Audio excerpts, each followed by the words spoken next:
If you enjoyed this video, then do please subscribe to my channel. I'm nearly at 1,000 subscribers and I'd like to hit that in the next year. Before I begin the video, I just want to flag, as always, that I am not a qualified financial advisor and nothing I say should be considered as financial advice. Hello, I'm the Geordie Saver, and in this video I'm going to review my 2025 money goals. So at the start of this year I created a video where I set out 4 goals for 2025 for my money. I'm going to go through each of the goals one by one and review how I did on those goals.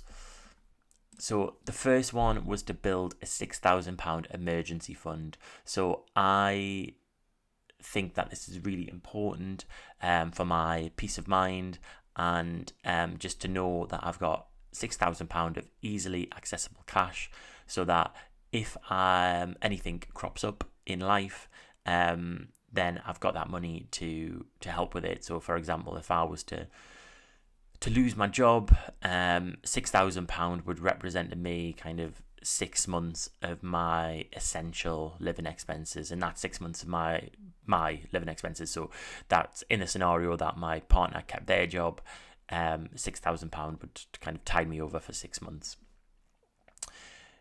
Did I hit this goal in 2025? No, I didn't. So it's quite disappointing that I didn't hit this goal, because I do still think it's very, very important. And the plan I had in mind was I'd build up £6,000 and then I'd always try and maintain that. So if something cropped up where I had to withdraw money from the emergency fund, then I would prioritise rebuilding that emergency fund before I concentrated on investments or mortgage overpayments. So yeah, I didn't do it, and I think probably the reason for it is that it's that motivation where I get really excited by investing and mortgage overpaying, but I just don't have the same motivation for the emergency fund. But I really need to, because there's times throughout the year where things crop up and I regret not having, a reasonable pot of easily accessible cash.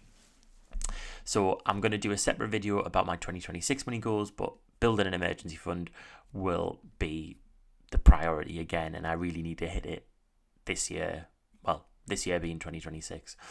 Goal number 2, create a harmonious joint finance system with my partner. So this was about how can we easily have a system where things are straightforward.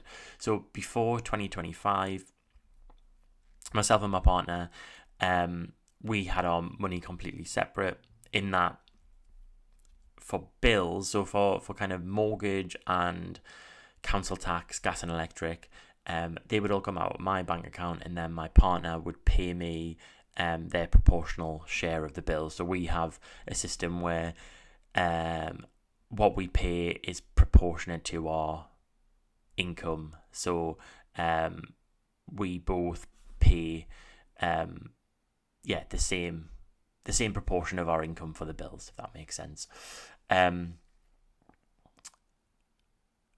But the difficulty with that is for bills that are variable, so kind of things like groceries, and also for bills where we take turns in getting them. So for example, groceries or maybe eating out.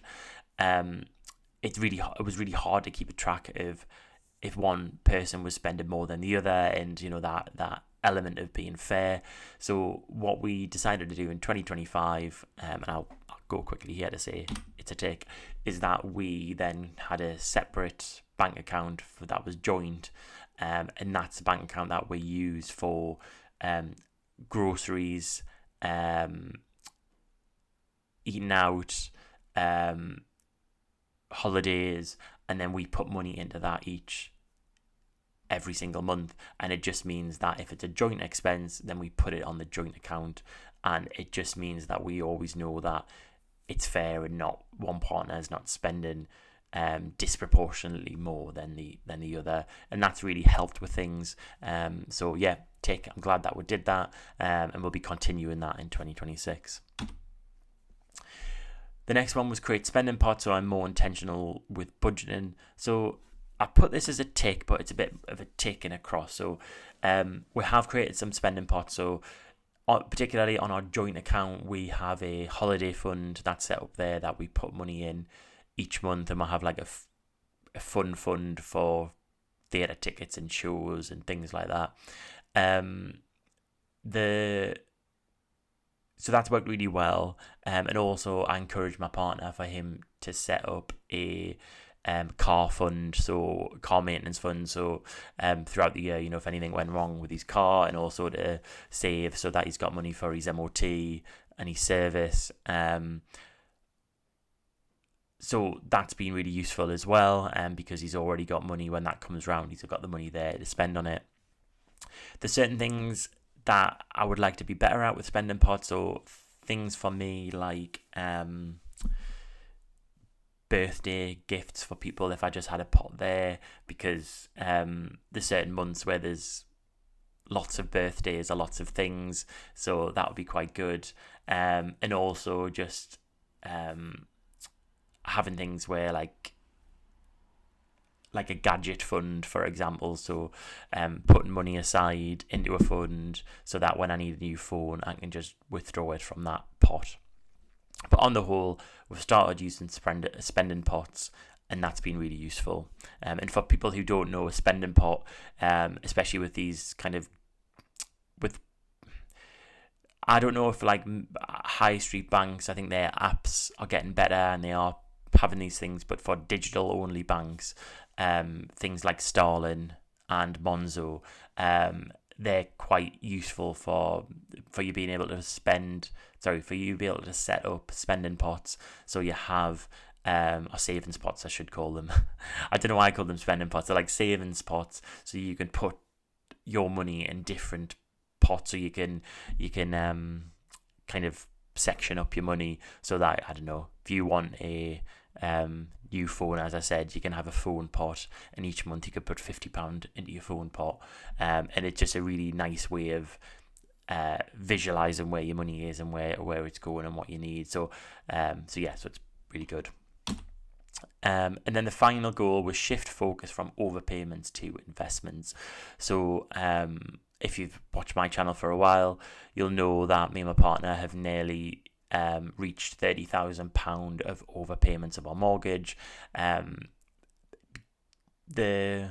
not a problem, but the thing with that I'm aware of is that our wealth is all in our property. We've got a lot of equity in our property, but actually investment balance, savings balance isn't high in comparison. So I want to kind of spread that a bit and focus more on investments and savings, so that I feel that there's a bit more of a diversity in my wealth.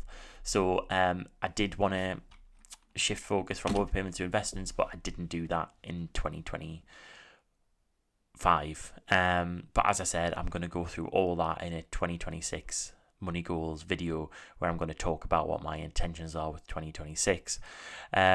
So out of those 4 goals, I hit 2 of them.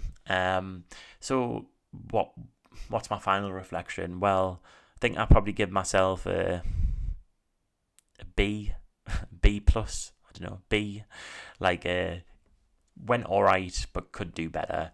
But I'm glad I've made this video. I'm glad I made the video at the start of the year so that I could reflect on it.